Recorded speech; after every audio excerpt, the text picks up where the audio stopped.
যে সমস্ত নারী 4টা কাজের গ্যারান্টি দিবে তাদেরকে জান্নাতের 8টা দরজার গ্যারান্টি দেয়া হবে।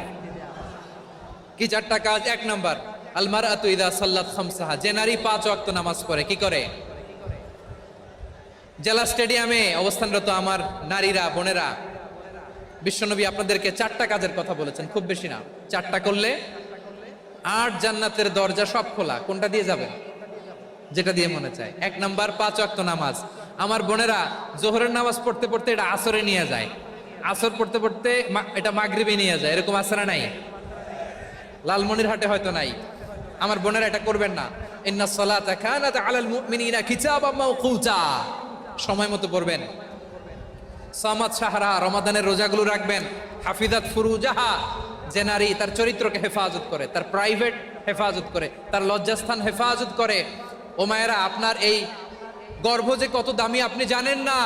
আপনার এই গর্ভ থেকে জন্মাবে আগামীর সালাহুদ্দিন আল আইয়ুবী। আপনার গর্ভ থেকেই জন্মাবে ইমাম আল মাহদি আল মুনতাজার। আপনার পেট থেকে জন্মাবে আবু সাইদের মতো বীর সৈনিক। আপনার পেট থেকে জন্মাবে মুগ্ধের মতো বীর মুজাহিদ।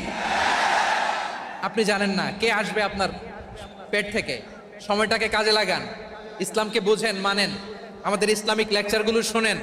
আমরা যে বার্তাগুলো, ইনস্ট্রাকশনগুলো, দিক নির্দেশনাগুলো আপনাদের খেদমতে রাখি, এগুলো মেনে চলুন। আপনিই পারেন আপনার ঘরটাকে জান্নাতের টুকরা বানাতে। একটা family, it's a very big institution and you are the MD, the managing director of this institution. চিল্লায় বলেন ঠিক কিনা? চাইলেই পারেন ঘরটারে জান্নাতের টুকরা বানাতে। 5 ওয়াক্ত সালাত, রমাদানের রোজা, নিজের চরিত্রের হেফাজত, ও আতাআত বালাহা, স্বামীর আনুগত্য। এই 4টা কাজ যদি কোনো নারী করে, বিষ্ণুই বলেন জান্নাতের 8টা দরজা খোলা। তোমার যেটা দিয়ে মনে চায় সেটা দিয়ে জান্নাতে তুমি এন্ট্রি নিতে পারবা।